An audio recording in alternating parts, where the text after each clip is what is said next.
You asked for it. You've been texting, you've been tweeting, you've been posting on DMs, you've been writing YouTube comments. Where is the best podcast available? Presented by Bullseye Event Group. For award-winning game day experiences, visit bullseyeeventgroup.com. You asked for it. Here it is in its makeshift glory. Hi, I'm Andrew Siciliano. This is not the typical home office. This is the Olympic office. I'm happy to be here. I'm happy to take my Olympic brain, take it out, put back in, give my football brain, and talk about the Browns, my friend. How are you? I'm good. You're crushing it on the Olympic coverage. You're very nice. Thank you. I've enjoyed it. I think the highlight for the week in our office, in the radio studio, has been watching the mixed curling. Yes. Team USA won.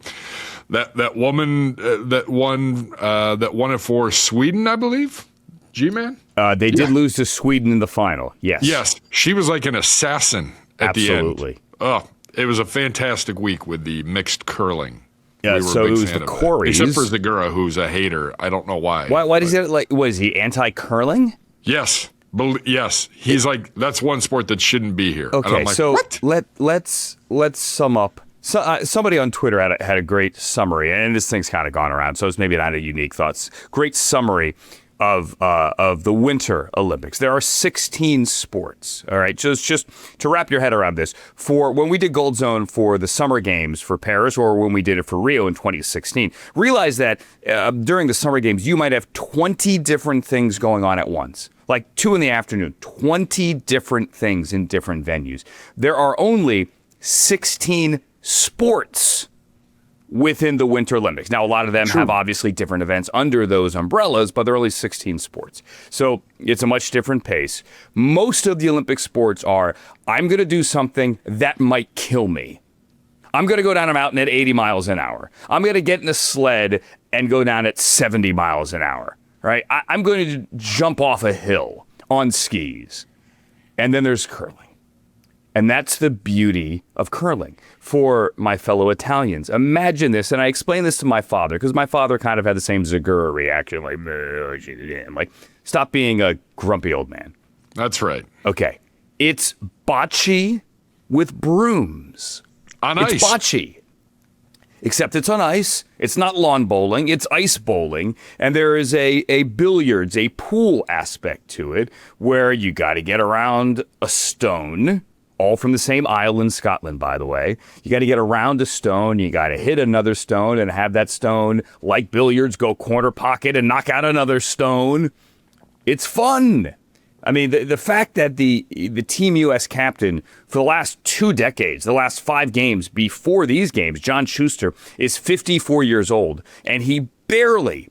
Like, it was a stunning upset that Danny Casper, as the Americans now go to the men's competition, Danny Casper upset him to take a different squad over there to represent the USA. That is a big deal. So any sport in which you could win a medal and still be in your mid-50s, I'll drink to that. Absolutely. And by the way, it's a great sport to play. My father was on the club curling team at Amazing. Bowling. And then I played a little bar league action on the east side. A couple of the ice rinks have curling leagues. Okay, this is a field trip. I did not know this. Yes. We should need totally to see. Do this. Have you explained this to Zagura? Yeah. Okay, and we need to see, are there Gibbe curling photos or videos from back in the day? Why? No, because me on ice to begin with. Like, you got to put on the little, I think they're little spikes. Right. That you put on the bottom of your shoes. But like, I mean, one shoe has and one shoe doesn't. Yeah, which takes a little bit getting used to, especially since me on 2 feet without skis or a snowboard or anything is a challenge to begin with. Oh, man. Well, I appreciate you watching. We're having a fun time doing Gold it's Zone every awesome. day. It's on Peacock. We got a lot going on, but we don't have a lot going on here. So, right now, it's the calm before the storm. So the Olympics are at a perfect time for you right now. It's good, and we're all going to get the band back together in the Combine coming up in a couple of weeks. We'll be in Indianapolis the entire week. Look, I did bring, it's hard to see here because it's one of those dark-on-dark ones. I am wearing a Browns shirt here that I did bring to the Olympics, so there we're appropriately dressed. Let's talk about what's going on right now. Obviously, as we record this, and we're recording this episode on Thursday morning. What is today's date? I have bad eyes. It's the 12th. Okay, the 12th. So 2 days before Valentine's Day. By the way, happy birthday, Dad, on Valentine's Day, and happy Valentine's Day to everyone in our BPA audience. As we record this, the Browns do not have a new defensive coordinator, and I'm sure you're asking, why can't you just promote somebody? You can't, because the Rooney Rule applies to coordinator hires as well. So just like you did for the head coach, you have to do for the coordinators. Clint Kubiak has left the Seahawks after they won the Super Bowl. He revealed it to Stacey Dales on the field after the game. Well done, Dales, yet again. But the Seahawks can't just say, hey, Jake Peets, you're the next man up. Promote anybody on that staff. They can't do that. They, too, have to go through and check every Rooney Rule box. By the way, it's not just checking boxes. It is a legitimate process with a purpose. So by the time we'll get to Indianapolis, I'm fairly certain, Gibbe, we will have a DC. But as we sit here right now, we do not. Well, and Todd Monken had told Nathan Zegura on a call with season ticket holders. He's hoping to have everything put to bed by the end of the weekend. So maybe that's a glimpse as to what might be coming. But I clearly think that they want to have this staff in place before we get to Indy. And they'd like to have maybe the whole staff together for a few meetings before they leave for Indy. So I think there is a sense of urgency to get this done and to knock this out. But Coach seemed very confident we were going to have some answers here sooner rather than later with the rest of the coaching staff. Yeah, and I highly recommend what you're referring to is for season ticket holders is Zoom a couple of days ago. But I do highly recommend going back and watching Nathan sit down. It's on ClevelandBrowns.com on the Browns YouTube page with Coach Monken. It's about a 30-minute sit down. There are multiple bleeps. Beep.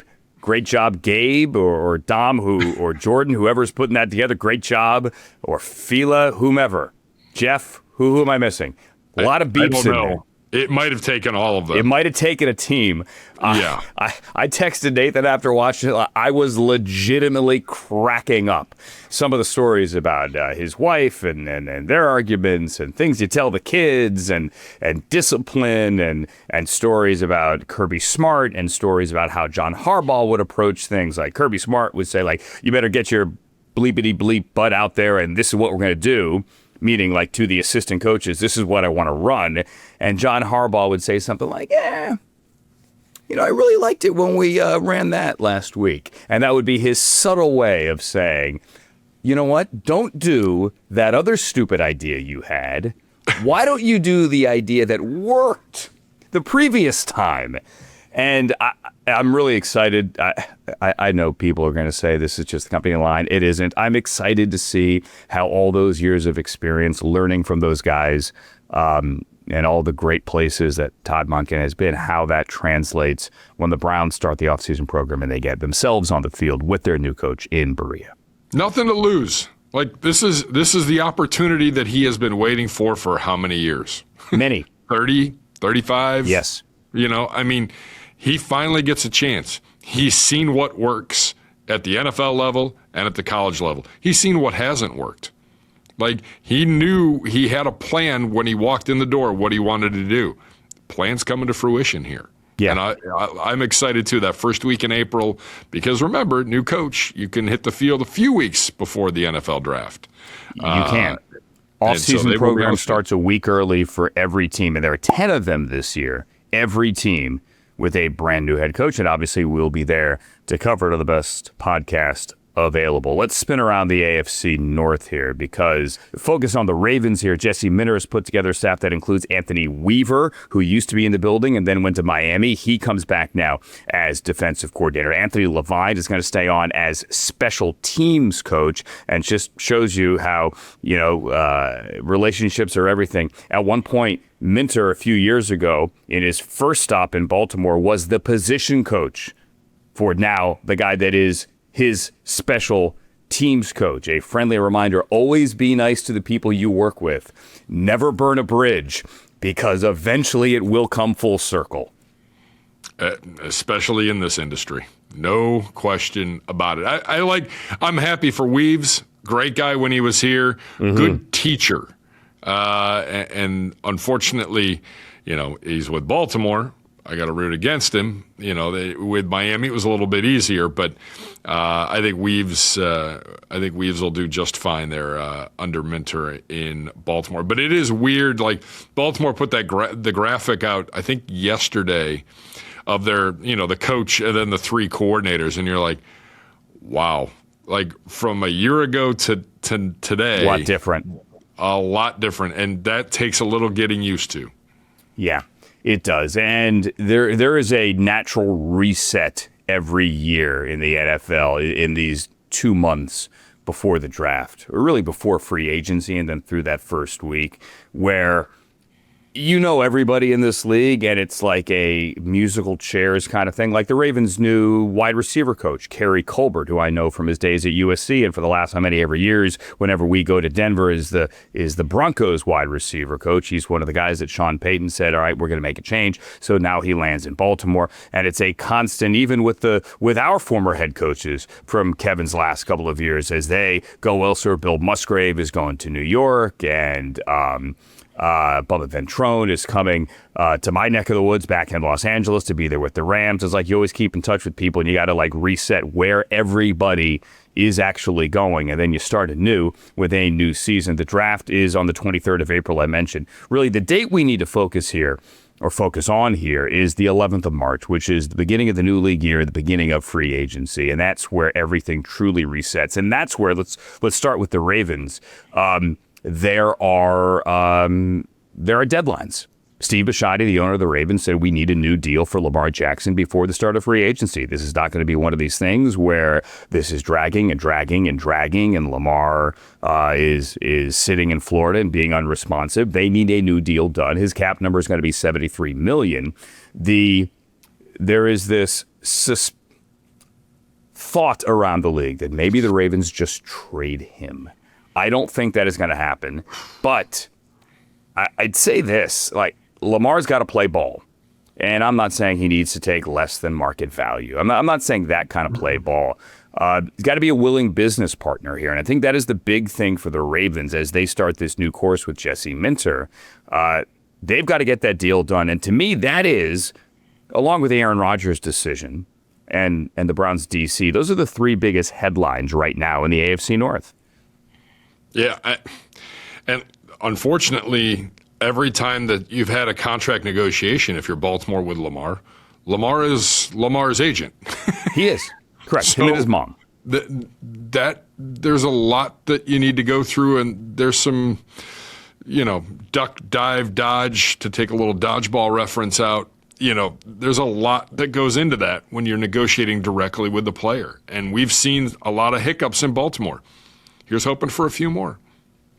Yeah, I mean, they'll figure it out eventually, you would have to think. Meantime, in Pittsburgh, it goes Aaron Rodgers now. And once again, the ball is kind of sort of in your court. It's interesting because at the Super Bowl, I was only there a couple of days, but continuing to talk to other people for my Yahoo thing, I believe it just makes all the sense in the world. Rodgers is going to come back and play for Mike McCarthy. And I think the Packers, or rather the Steelers, decided if it isn't Rodgers, we'll figure it out one way or the other. But we have a guy now that we think can develop a young quarterback, a guy who is a proven winner in Green Bay and Dallas. I know Cowboy fans say he didn't win anything. He actually won 12 games in 3 straight years, if memory serves, that they will work something out with whomever comes in. I personally think that Rodgers is coming back.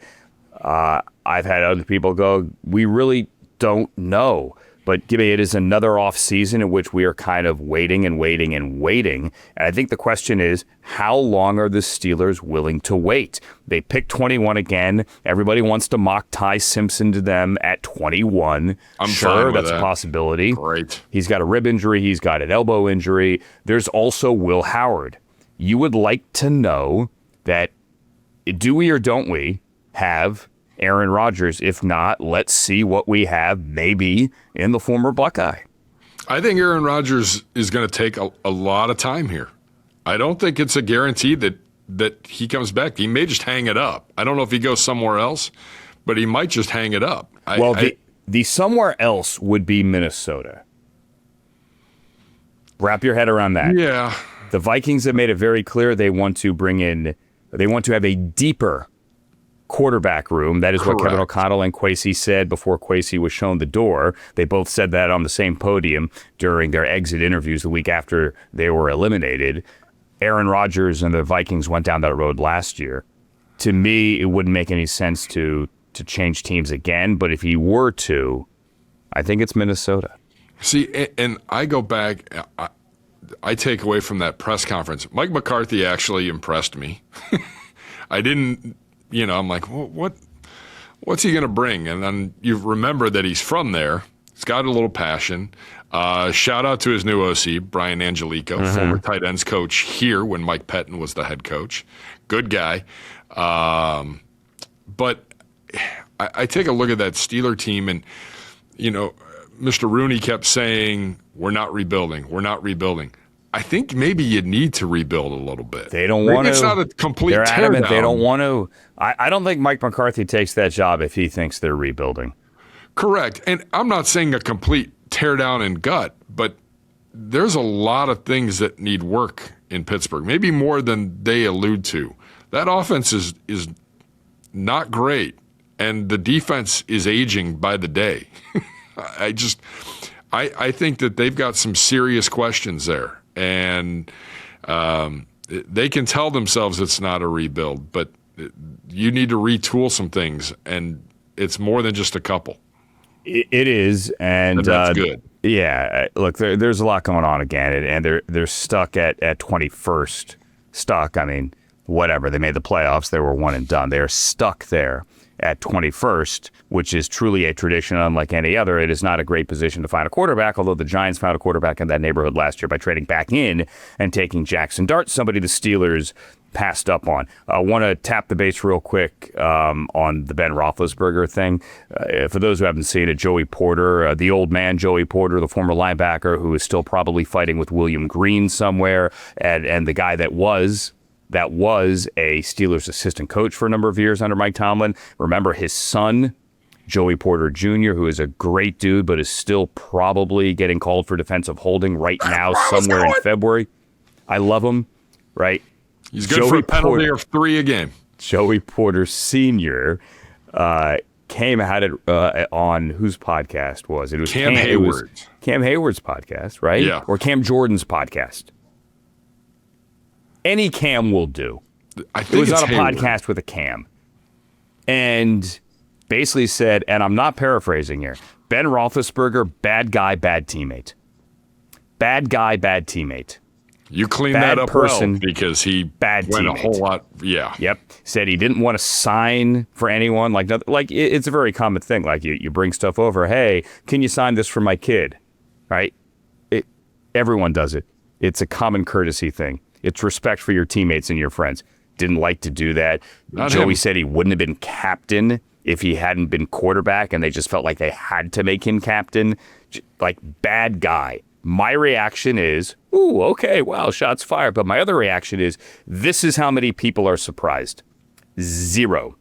Because everything that Joey Porter said out loud, I know we're a Browns podcast, I know Steeler fans, you want to come back, but most of you actually know that deep down inside it is true. I've never had a personal issue with Ben. I mean, other than the fact that he's, ripped my heart out 1,000 times, he is still the same guy that blocked every single on-air talent in the NFL Network newsroom on Twitter many years ago.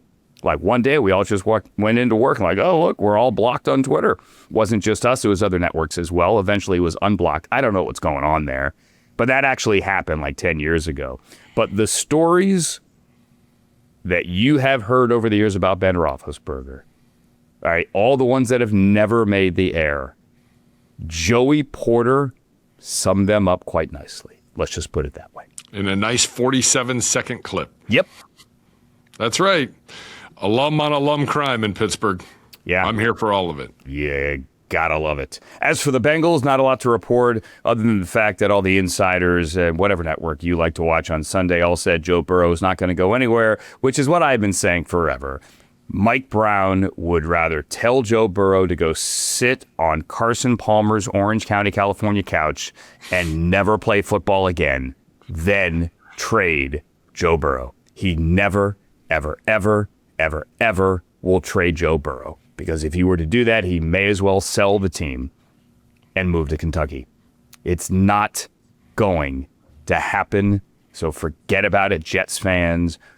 You could send your 5 number ones to Cincinnati. Mike Brown will still not trade you Joe Burrow. Maybe he's going to work on your press box food. Maybe he'll work on, maybe that's a priority for the offseason. Okay, so full disclosure, we've got a text chain, Gibbe and the Hoff and Nathan and Bo and like our whole big group here. Chris Rose is in the text chain as well. And there was a from Milan or Livigno from the near some of the mountain stuff, a picture from one of the reporters covering the games of a chef working on making handmade pasta in the press center. Yes. At the bottom of the mountain. And it looked unbelievable. What a press box meal. As members of the press, we're very happy to get any free food. I'm not complaining. Okay. But obviously then the text came in compare that to Cincinnati and that slop they serve there and call it chili? I don't know what that is. I choose not to. Once the game starts, I can't take a bathroom break till the game ends. Right. So you pick and choose what you eat and what you consume, and that is not an option. The Bengals, let's tip the cap. They did have good chocolate chip cookies this year in the press box. And their staff is fantastic. They are fantastic. The food staff. Yes. They're beyond happy to help you and get you whatever you need. Yes, they're not bad people. It's just a comment on the stuff that they in northern Kentucky call food, and they call it chili. It is just, which is amazing given the food scene in Cincinnati these days. It is. Yeah, Cincinnati's got great restaurants. That other stuff is something you serve to people that are incarcerated. That's just the best way for me to say it. There you go. Let's double back on the Browns because we should have hit this at the top.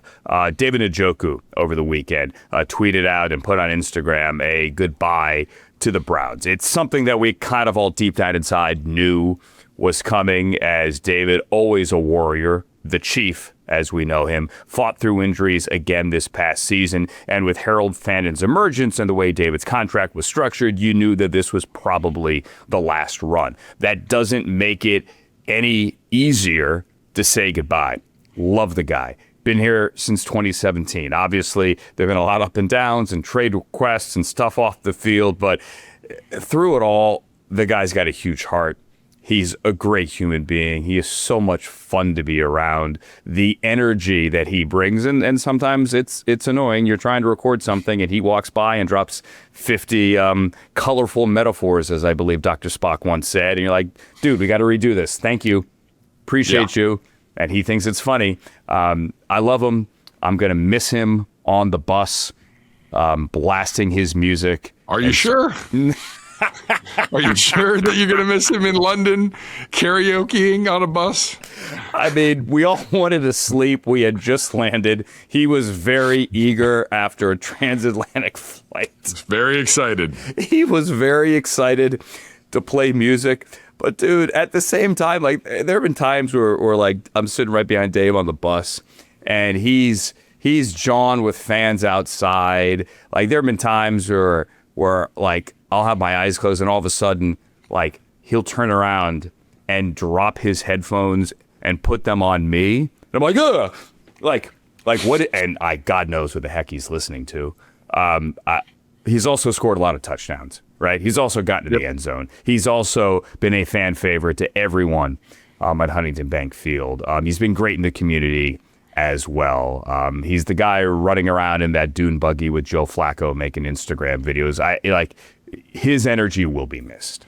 Yeah, and it's unfortunately they're between last year, this year, and probably again next year. Some tough decisions have to be made. Yeah. And it's a little bit of a youth movement. If you can keep a guy you've got a guy on a rookie contract that's putting up the numbers that Harold Fannin is. I mean, salary cap wise, you really got to manipulate things right now if you're the Browns. And it's one of those situations where it's probably time, and David might need a new change of scenery. The Browns, need to go in a little bit different direction from a youth movement and from a salary cap standpoint. Everything comes together, and I wish him nothing but the best. He's a good person deep Absolutely. down, and he means well, and his personality is infectious, and we just wish him the best of luck. Yeah. And from a football standpoint, let's not forget about the contribution that he has had on the field since 2017. Other than Ozzie Newsome, who's in the Hall of Fame, David Njoku is the most prolific tight end in the history of this franchise. He was a beast, and he had so many memorable moments. Obviously, the run that he went on, the heater he went on in 2023, at the end of the season with Flacco, where that offense exploded and made it into the postseason. That's the most recent memorable run. But, him back in the end zone from Jacoby Brissett against the Buccaneers at Huntington Bank Field, that amazing catch in the overtime victory over the Buccaneers. I mean, that was a classic one as well. His rookie season, he slowly eased into it, but you saw it. Like, he could be the high point guy in the end zone. He could be that red zone threat. Todd Monken, obviously coached him back then in his first time. He's gone through a lot of coaches, a lot of different offenses, a lot of up and downs, but he has been the heart and soul of that offense, and he will still be breaking tackles at 50 years old. I am absolutely convinced of it. I'm going to miss hearing the Chief from our fans, but I wish him well, and I know he can still be a productive player. Absolutely. And who can forget? I mean, he had an incident with a fire pit. Yes, he overcame that. He literally burned his face off. Yeah. And then played 48 hours later. Yeah. Most people. One of the toughest humans, as you mentioned. He's beyond tough. What else have we haven't hit here, Gibby? I don't know. Look, there's a lot of Todd Monken talk at the Super Bowl here, and I got a lot of people saying what's going on there. And then once, we finally talked it through, everyone agreed. I wanted to hit this, and I know it was in our notes. Everyone agreed Todd Monken's a really good coach and a really good hire. They were kind of surprised that's where it landed. But all the smart football people I talked to, and Browns fans need to know this, they all stepped back and went, he's a really good coach, and he's going to be a very good coach for this team. They were just all surprised by it. I think that's a fair reaction. Yeah. I'll be honest. When we got word, we were surprised. Yes. Not that we had any inkling one way or the other. Todd was one of the first coaches that had interviewed for the job. And then we went on a process for 3 more weeks. So all of a sudden you're like, oh, wait. Oh, okay. But then you start looking at what he's done and the success he's had, the number of offensive systems that he's run, the number of quarterbacks he's helped go to a level that maybe the quarterback wasn't even sure they could achieve. That the offenses and the successes. I still remember when he left Georgia and was looking at NFL jobs. Mm-hmm. On Cleveland Browns Daily, we were hoping to God he wasn't going to Baltimore. Of course, he ends up in Baltimore. The talent is there.